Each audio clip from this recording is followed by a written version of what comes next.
Hi, everyone. This is Dr. Nitch. I am your 100 instructor online, and this is our orientation review. So just to get you prepared for the class, and also just to review what it means to take a course online. I'm excited to work with you this semester. I'll say students who take and complete the course always leave as much better writers and readers, because online learning just does that automatically. So that's great. But we're going to jump right in with reviewing what online learning is. And this is just to make sure this is a good fit for you. It's also to sort of prepare you for how college is very different from high school. So if you're just coming from high school, I'm going to tell you things that might freak you out, but I don't want you to be freaked out. Just know I'm here to support you. But the more you know from the beginning about the differences in workload and the differences in culture, the better you'll do. So let's jump into that presentation. This is just understanding collegiate, another word for college-related online learning. So a popular question, and you'll see this when you see the syllabus: why is this class so much work? And again, this is about the shift from high school to college. A lot of high school students tell me that they didn't have to do any work in high school. They just kind of hung out. They just kind of got by. But college is not like that at all. It should not be, at least. So we're going to dig into when college is like high school and not rigorous or hard, that there are problems for the students who graduate. But just to answer this question, college classes require that students read and write a lot to develop the complex thinking, writing, and reading skills required for their professions and for adult engagement in the world. So the difficulty is where you learn, and also, more importantly, reading and writing is where you learn and how you demonstrate learning. So unlike in high school where you wait for people to tell you what to do, a lot of professors just assign reading that they expect you to read and understand. And then when you come to class, they expect you to then do something with that reading. In the context of an English class, we you to think and write about what you've read. And this class, really, the whole semester, we fundamentally work on getting our brains around what that means. What does it mean to understand what you've read? What does it mean to write about what you've read? What does it mean to have ideas about what you've read? So to quote a sociologist whose study we're going to reference in a couple minutes, academic rigor pays off. If your experience in college is a difficult one and you do all that difficult work, you're a lot smarter once you get into the professional world, once you start being engaged with the politics of your environment, the culture of your environment. You're just a lot better prepared for it. So if you don't do the work in college and you graduate with that piece of paper, you don't have skills. You just have a piece of paper. And employers can tell if you don't have skills. So just to share how this is clearly a problem. Millennials make up about 40% of the unemployed in the United States. So millennials would be the generation born in the mid-'80s up through, I believe we're going to the end of the 90s. So chances are excellent you are a millennial. It's just a name for your generation. It's a lot of unemployed people in your generational group. It's almost half. And this includes millennials with college degrees. So they are the least employed among populations with college educations. So even among millennials with college degrees, older generations are more likely to find work.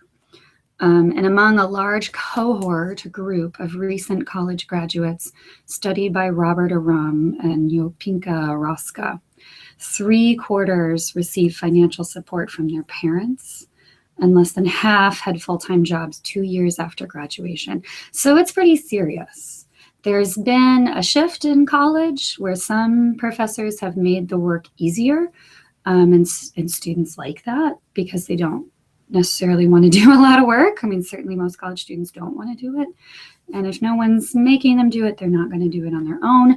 But then if they don't do that important reading and writing work, they don't know anything. And employers don't want to hire people who don't know anything.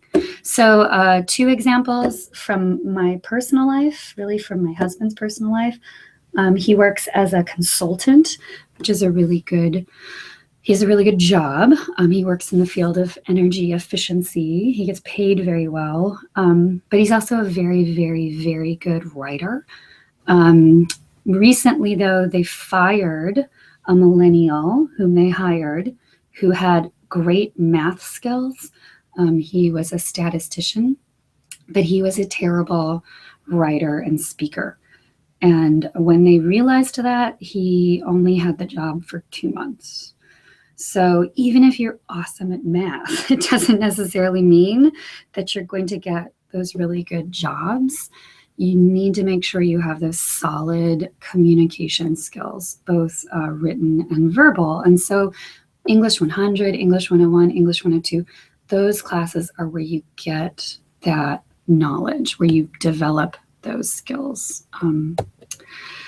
So a little more from this depressing study. Sadly, many students the study is called academically adrift. So that means, according to this massive survey these 2 sociologists did of 4-year institutions, 4-year colleges across the United States for a period of 8 years, so that's a long time. And they looked at very small private and public institutions to very large public and private institutions. So by public, I mean like a U of I. By private, I mean like a U of Chicago. They looked at selective enrollment, so elite schools, University of Chicago, down to far more almost open admissions. They let a lot of people in, even if their skills are weak, like Northeastern. They looked at all of these schools, and they found that almost half of the students they surveyed hadn't learned anything in the first 2 years. So that's pretty shocking, especially because college is expensive. So this 45%, they may have spent anywhere from $60,000 to $100,000 already, and they didn't know anything. Excuse me. So that's obviously a serious problem. And then 36% of the students reported that they spent only 5 hours a week studying alone for all of their classes. That makes me laugh a little bit because for years, college professors, myself included, have told students that you need to assume probably 2 to 4 hours per class session. So if it's a 2-week class, you're looking at 4 to 8 hours a week. And that's just one class. So college, the study of coursework really is like a 40-hour-a-week job. And so this is taking a 40-hour-a-week job and squishing it into 5. So that means nobody's really learning anything, right? Unless they're all super fast readers, which is probably not the case. 50% of students said they didn't have a single class asking them to write 20 pages across a semester. And so again, that's a reflection of college professors deciding to make their classes easier. So that means replacing writing essays, writing analyses, writing arguments, replacing writing with standardized tests. And that is certainly not as rigorous, which means people aren't developing those important communication skills. And then 30% of students said they didn't have a class that asked them to read more than 40 pages a week. And remember, I said just a couple minutes ago that reading is where you learn the material you need for the course, and then by extension for your profession, and then just to be, a good citizen, culturally, politically, citizen of the world, even. So what you're looking at is just a really abysmal situation, and it explains this, right? It explains why, wow, a lot of people are going through college more recently and they're not getting employment. And these 2 authors say they're not getting employment because they're not learning anything in college. So before I go there, so this is why this class is so much work. So this class is so much work is because it's supposed to be. And if it were not a lot of work, then I'd be doing this to you. I'd be putting you in this pool of students who move through a 4-year program, think that they're ready. They're not. They're probably terribly in debt. And to me, that's really unethical, right? It's wrong to do that to people. So you may not like me very much. You may get frustrated with me. You may get annoyed because not only is there a lot of work, just doing the work doesn't mean you get an A, right? You still have to do really well so that you know really the level of skill that you're at. And that's just because I take this survey, this study very seriously, and I want you to be prepared for the very difficult working environment you're eventually going to enter into when you're finished. All that said, I'm here to support you, so I can help you. I just need to know what you need help with. So even though you're online, you're going to see when my office hours are. We can meet in person. We can meet over FaceTime or Skype. Or Google Hangouts, whatever. I'm pretty good at shifting between platforms. So whatever medium or whatever way or whatever place, wherever you'd like to meet, I can meet with you and review stuff individually. So please know that I'm here to support you as much as I can. I just need you to tell me that you need that support. So let's get into online learning, because this study is just about college in general. So online learning, I start with what it is not, just so we can get that out of the way. So online learning is not easy because you cannot hide in online learning. You can't show up and sit in the back of the room and kind of half sleep or text or do both and pretend like, or just sit there and pretend like you've done the reading. You can't. So you are reading and writing every week. You're taking quizzes, you're posting your work online. You're showing me whether you're doing it or not. So in that way, that makes it hard. There's no skipping of stuff really and getting credit. If you skip, you lose points. And more importantly, you lose the opportunity to learn something. Online learning is not compressible. So by that, I mean you can't skip a month of the class and then catch up. We move too quickly, and the assignments are what we call scaffolded. They build off of each other. So if you miss the middle assignments, the later assignments are confusing. So everything's connected. So you really have to do things at the time that they're due. That said, you can do them earlier. You can turn them in from wherever you want. We'll talk about what online learning is in a minute. There's flexibility in that, but you can't decide to make a 4-month course a 2-month course because that works better for you. It's a 4-month course. You have to complete 4 months worth of work across 4 months. So we'll look at the calendar in a minute. It's not pausable, which is related to compressible. So you can't just like walk away and then come back. It's just really hard to be successful. If something happens in your life, you should contact me right away. You don't have to share personal information at all unless you're comfortable doing that. But I would like to know if you're going to continue with the class or if something's getting in your way. If I can help, then I will absolutely do that. I will work to remove whatever obstacles I can. But disappearing and reappearing is going to make it very difficult to be successful. And then it's not low key, and it's not low key because you really have multiple things due each week. So that's what online learning isn't. If you wanted this stuff, this is probably not the class for you. And again, I want everyone to stay. I want everyone to do well. But if you know you had signed up because you thought it would just be a bunch of multiple choice tests and now you don't have time to do the work or you don't want to, then you should leave and come back when you're ready or take a face-to-face if that's the better medium for you for learning. What is online learning? It's difficult, but now we know why it's difficult. It's difficult because that's how we learn. It's flexible. You're never going to come in unless you want to hang out with me, meet me, get some help. But you never have to come in for the quizzes. You don't have to come in to turn papers. There's no final exam.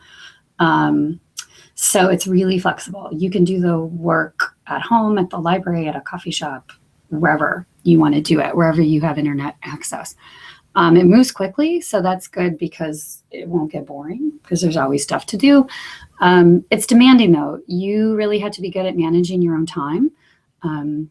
English composition is not the most fun thing in the world ever. I didn't think that when I was 18 and I had to take it. It can be kind of a drag. So, you know, sometimes you need to still do it, even though you'd much rather be, I don't know, playing Pokemon Go or watching Game of Thrones, right? So you need that maturity to say, wow, I want to do X, but I'm going to do Y instead. And that motivation, right? I want to finish. I want to get the skills that I need to move on to English 101. So it is demanding of you in terms of time and in terms of your, you know, your emotional development. So that's what it is. We're going to look at the syllabus, and as we look at the syllabus, we're going to look at the website. But again, this is just to give you a sense of the culture of college learning and online college learning. And I'm sure it's new. Please don't be afraid of that though. A lot of people have freaked out after that orientation. And I've told them they're going to be fine. And then at the end of the semester, they're totally fine. And they're proud of themselves for sticking it out. And I'm, of course, proud of them too. So I know that sounds scary. I don't want to scare you. I just want to inform you of what you need to know to be successful, to make the course work for you as soon as possible. So we're going to use Blackboard. If Blackboard is new, you should come see me, not because you're in trouble, but because I'll just walk you through how to access it. Probably the easiest way for you all to access it is through the portal, which this is how you register for courses. This is how you pay for courses, all of that good stuff. I will show you what I think is the easiest way. But if you have another way, by all means, do what works for you. There is, once we are logged in, a little button at the top which has the Blackboard icon. If you just click on that, and I don't want to mess up my tabs, but if you just click on that, it will take you to the login. So super easy. I'm an old person, so I just type in the address. But I think this is how most folks get to the course. So we'll work through the site as we work through the syllabus. So I'll show you what all these lovely things are once we talk about what they are in context of the course. So I have an office. It's an L253. I have a phone. It's the worst way to get a hold of me. Email is the best way to get a hold of me. It's right here. You don't have to try to spell my last name, Niche, which could just be an awful thing. You can just simply go to Blackboard and click email. And you can email me through Blackboard. So you never have to type out Niche. You don't want to send it to, I mean, maybe you want to send it to everybody in the class, but I'm the instructor, Dr. Judy Niche. Blackboard loves my first name. I go by my middle name. So if you get confused, who's this Mary person? That's me. I just go by Judy. Traditionally, I go by Dr. Niche or Professor Niche with my students, but again, it's your comfort level. But here you go. Type in the subject, type in your message, click submit, and you never have to spell my rather difficult name. So back to our main site and back to our syllabus. My office hours, Monday through Wednesdays, 1 to 6. I can also, though, be flexible through appointment. I'm in my office in those moments, maybe, because I have meetings. So if you want to come see me, please just send me an email and let's make sure that I'm there at that time. Again, I'm open to meeting with you online as well. Blackboard, its online interface is pretty awful. FaceTime or Google Hangouts are much better choices. Skype is buggy, but if it works best for you, I can do it. So online forums are also an option for you. Course description and prerequisites. It is important to know this is a developmental course, so it means you're here because you're not quite ready for college level reading and writing. I'll tell you that's not uncommon, and I'll tell you I even have folks in my English 101 who would benefit from being in an English 100. So sticking with this class puts you in a very good position to start English 101. You're already used to the culture. You've suddenly had to deal with time management and more difficult reading and a lot more writing. And so 101 isn't as scary as it can be when you kind of just jump in from high school. So I think there are a lot of benefits actually from taking English 100. You placed here. If you didn't place here, you just thought, hey, maybe I'll take English 100, you should contact me. We need to figure out where you really need to be. Ideally, you took a placement test or you came from the course below this, which is really English 001. If you just signed up because it sounded cool, let's make sure you're in the right place. Our textbooks, they say, I say, 3rd edition. You don't have to get the reading version. You can, but it's more expensive. So let me show you an image of the book I'd like you to get.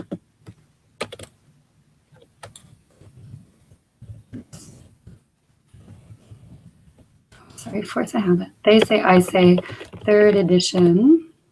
The bookstore has it. The bookstore is really expensive. So I am perfectly fine that if you do not have a book voucher, just ordering that online.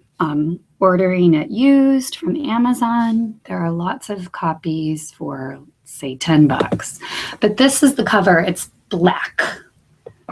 The blue one is much more expensive. But if we make this bigger, if I can find one that's bigger.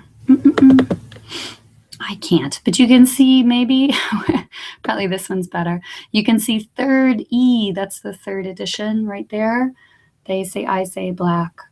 I can provide the readings for you, the readings that are not the textbook. They're just a bunch of different articles written by other people because I only use one of the reading chapters.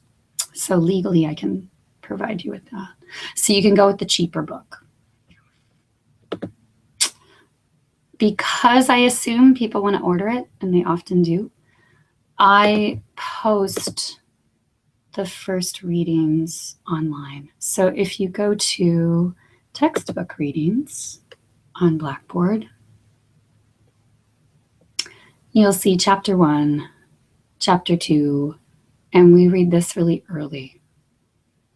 An excerpt from Michael Pollan's book. And the excerpt is just a section of the book called Escape from the Western Diet. So these are the readings that we do for the first couple weeks.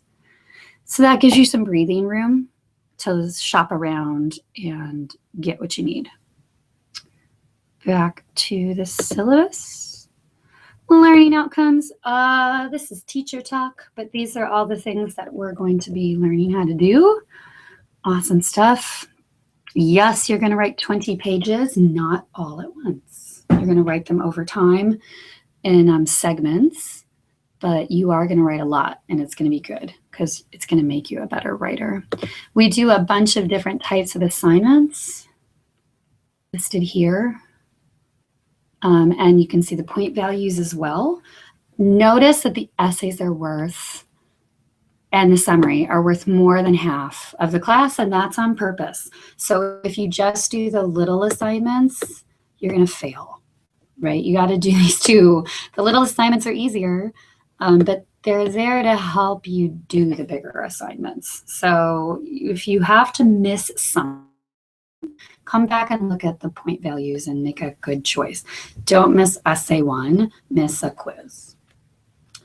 There's no extra credit because grade is not helpful. But there are rubrics, and there's a lot of chance to revise your, there are many chances to revise your essays and your summary. And then I actually force you to revise one of your essays in the end. So you have the chance to get a lot of points back out of this 400 rather than extra credit.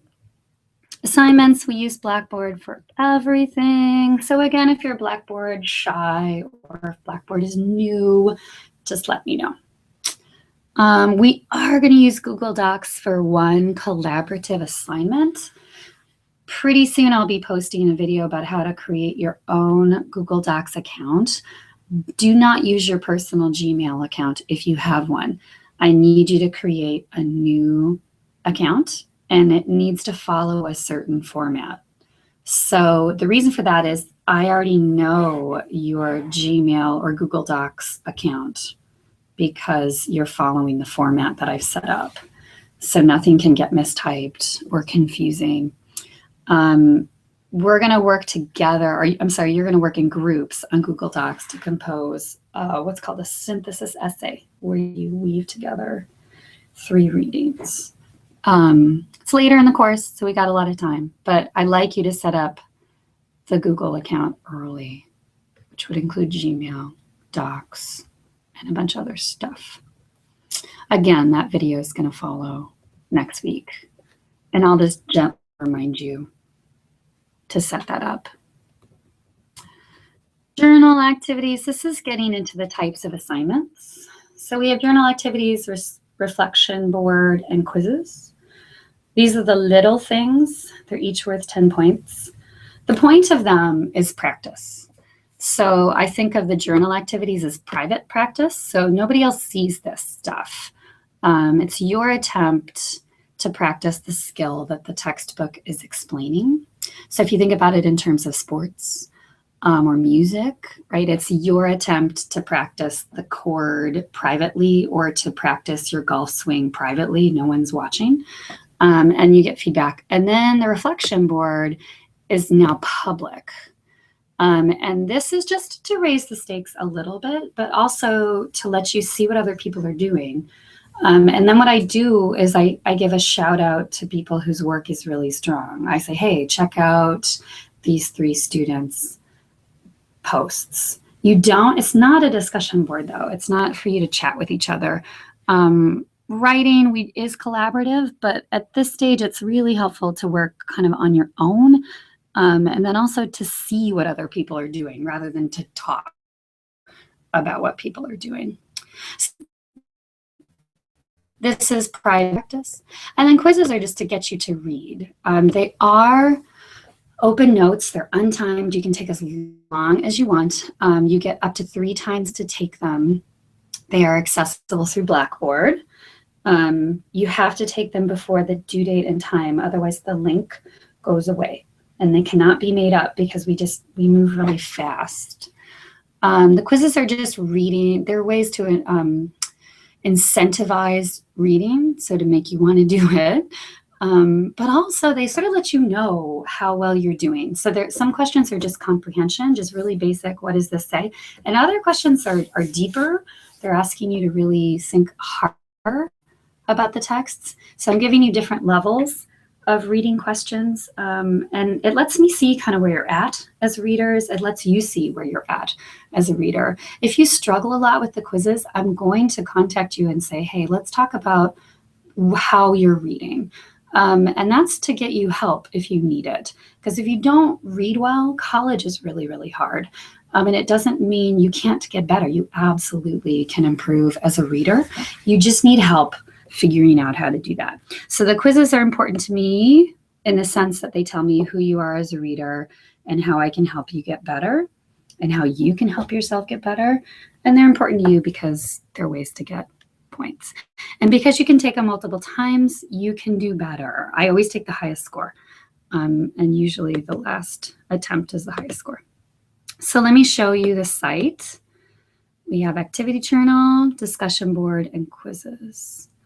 So remember, this is the private practice And the first thing you're going to do is a diagnostic essay from me.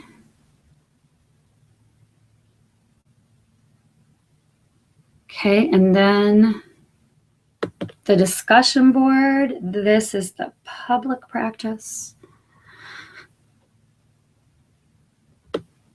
Right, where you're just going to share your thoughts to these questions, but everybody can see it, right? Everybody can see it.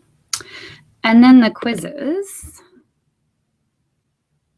And they're only up as they're due. So I post them a week before, and then they disappear by the date and time. We'll get to the calendar shortly, and you'll see that.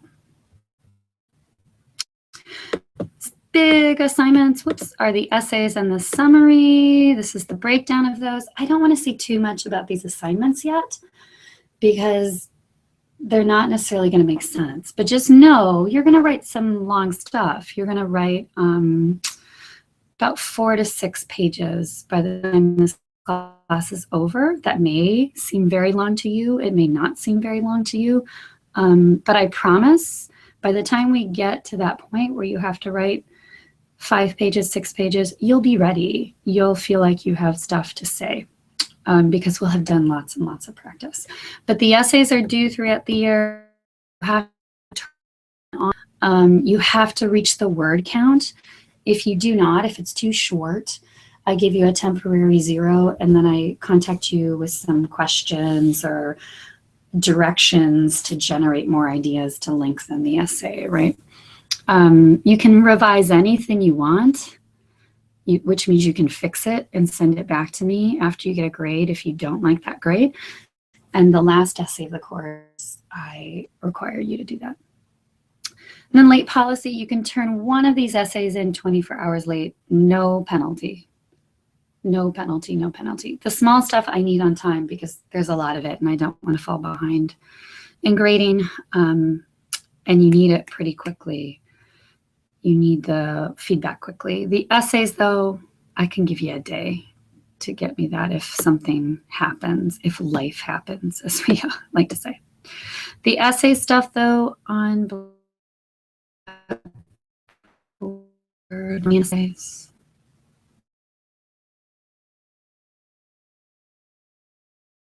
Slowly, it opens. Yay, they come up as they're due.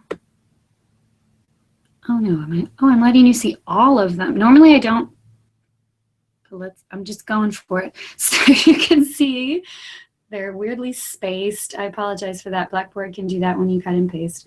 But you can see them all. You can see the directions for all of them, and I typically give you examples of paragraphs and stuff. So your choice. If you don't want to look at what's coming, don't. If you like to know the end of the movie, like to know how the novel's plot is resolved, then go for it. Read all the assignments. But just know, every time I finish with a group of students in 100, they are so proud of themselves that they can do this last assignment. It's super exciting. It's why I teach 100, because they start thinking, oh my gosh, I can't do any of this. And it's not true. By the end, they're having a good time with it. So know that. Back to the syllabus. Equal opportunity. This is important to me that you feel like you are not discriminated against in any way, shape, or form. Race, color, religion, national origin, age, marital status, sexual orientation, disability, gender identity. Please inform me if you feel like anything in the course has made you feel that you're discriminated against, and I will do whatever I can to resolve that. I also respect gender preferences and pronouns. So if you would inform me of your preferred name and pronouns, I'd appreciate that versus what's on the roster. So I want you to be called by the name you identify with and to address you in the way you identify. Accessibility, this is super important to me. You must contact ADS though as soon as you can. And I will, of course, meet all of the accommodations, but I need to have them through ADS. I can't just go on word of mouth. And D119. I hope that's still right. This is because there's been a lot of moving of offices. Definitely this number is still correct. Call that number if you know you have an accommodation and you've not yet registered it at Harper. Plagiarism, just don't do it. If I find that you do it, that you take words of somebody else's, you borrow facts or statistics, as it says, and you don't tell me where you got it, then I'm going to give you a 0, but I'm going to tell you to fix it. So it's not a 0 forever. I will say, please fix it. The easiest way to avoid plagiarism is don't look at other websites. I know people get in the habit of Googling, oh, I'll just Google a summary of this reading. Don't do that, because you're going to then plagiarize from that summary. I need you to learn how to write that summary rather than rely on somebody else's work. So those are the policies. Let me show you. Oh, I'm sorry, we're not finished. The grading contract. This is, again, just for total clarity. These are the tasks you need to do to receive certain grades. So I'll let you read it on your own because I don't want to overwhelm you. But just so you know, which, if you're like, I want a B, then you need to do these 8 things. Notice for A, B, or C, you need to complete all the reading and you need to complete all the essays. So if you skip an essay, you can't pass the class. A's are hard, right? Because it's excellent work. And by definition, we don't all do excellent work. That's okay. Shoot for that. You just need to know all the B stuff, all the B tasks, and then also some awesome writing. C, totally respectable in college to get a C. Not a bad thing. This is what that looks like. And maybe this fits you better because you know you're not going to be able to turn in all those little assignments. So you don't have to sweat it. You just know, okay, there are 2 that I can skip. Let me look at my life. It's probably going to be during this week because I've got other stuff happening, and that's okay. It's not going to cost me the class because I'm going to do all my reading and complete my essays. And then I don't like to give them, but it happens. D and an F, what does that mean? Like, what happens to get a D or an F? So really, these are the 5 things you don't want to do. So please don't. Theme of our orientation: college classes are hard. English is hard. And a lot of your, unlike high school, a lot of your grade depends on you. So the amount of work you do, the support you seek out, all of that can really, does make a tremendous difference in how things go. But again, please read through that at your leisure so you have a very concrete idea of what is expected. Course calendar. So here we go. Here's our logistics. Syllabus quiz. So I need you to read through the syllabus. And then you need to take a syllabus quiz. You have to get an 8 on it. If you don't get an 8, like, something's up. So we should talk, or you're just guessing, right? Don't do that. It won't work. I promise. I had multiple students angrily tell me they could not guess their way to a passing grade, which is as a teacher is an awesome thing to hear. As a student, I know it can be frustrating, but you need to know it. You need to know the syllabus so you understand the expectations and the work and everything else. So that is due by Thursday.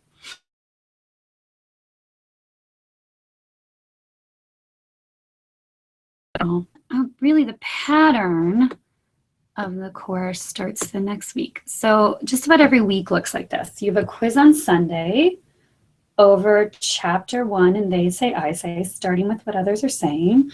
Remember, that's on Blackboard. If you don't already own the textbook, don't worry. Chapter 1, which will very slowly open. Oh, wow. Very slowly. Oh, no, sorry. I went to my downloads. Apologies. It's a new thing on my computer. And it's sideways, but you can save it to your desktop and then rotate it. But starting with what others are saying. And then that's here in textbook readings for you to download. The quizzes are hard. So, you know, Read it as best you can. Take the quiz. If you don't do well, take it again. But go back to the readings first. So it should show you on Blackboard what you got wrong, right? So as you're reading, think about, okay, well, I got this question wrong about what they say means. So I guess I need to look more carefully at that part of chapter 1. That's using the quizzes to make yourself a better reader. And that's what I want them to do because I'm a nerdy teacher. So use the quizzes to read multiple times. We're going to work with Escape from the Western Diet for the whole class. It drove people last semester, but it's a hard reading. So it's going to take a while for it to really make sense. So also be patient with yourself. And then after those quizzes, by Tuesday, you have that private practice journal activity over chapter 1 and Escape from the Western Diet. The public practice of chapter 1 and Escape from the Western Diet. And then it repeats. Quiz, journal, discussion. Quiz, journal, discussion. And that happens for a while until something big is coming up. Before an essay, we'll private workshopping, this will be in your journal. Public workshopping, this will be on the discussion board or the reflection board. And then some editing, typically. How do we start fixing our grammar problems by ourselves? And then you'll turn in something big for me. It'll be scary, I'm sure, but you're going to manage it. I promise. I will help you manage it if you need it. But you'll turn that in. And then we start all over again. Quiz, journal, discussion. So you'll get into the habits. Some things always due on Sunday, some things always due on Tuesday, some things always due on Thursday. And when you look at this visually, when it's in bold, you got to turn it in. Bold means essay. The other stuff is important. It's not required. So this is our calendar. Let you look through it on your own. Ask me questions if you have them. Midnight is always the time deadline, and the link will go away at 11:59 p.m. So don't upload at 11:58 p.m. Even if you're doing the work at night, which would work when your body and your brain tells you to, but turn it in at 11 p.m. Or if you like turning work in at 2 a.m. in the morning, turn it in on Saturday at 2 a.m. if it's due Sunday at 11:59. So I hope that was helpful. I hope you're excited. Usually 600, but I'm telling you, it's a good class to make you feel like confident in your reading and your writing skills. That's my goal for you personally, to make you feel like you belong here, because you do. If you're ready to do that work, you absolutely belong here. So thank you for listening. I know it was long and a little boring. Thank you for listening. Please come to the optional orientation review. That really, I like that session to be a question and answer session. Or if you cannot attend, email me whatever questions you still may have. You'll get used to my weekly videos where I review the assignments, I review the calendar, and then I post lecture videos as well to cover the reading that you're doing and how to kind of understand this textbook. Because like all, it's get used to my voice, like it or not, and you'll get used to staring at my computer screen. But I thank you again for listening. I'm excited about the course. I hope you are too. And I wish you all a good day. Thanks so much. And now I have to turn it off.